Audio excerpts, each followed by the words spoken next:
Naši skvělí deváťáci. Takže milí deváťáci, Naši deváťáci, Milí deváťáci, Moji milí deváťáci, sedmáci i páťáci. držím vám všechny palce, to zvládnete.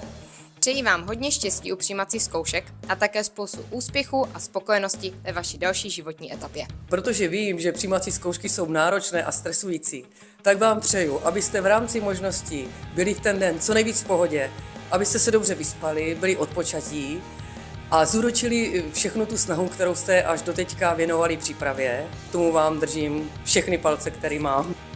Dovolte mi vám za sebe, ale i za celé vedení školy popřát hodně štěstí, úspěchu v nadcházejícím období u přijímacích zkoušek. Vy to zvládnete.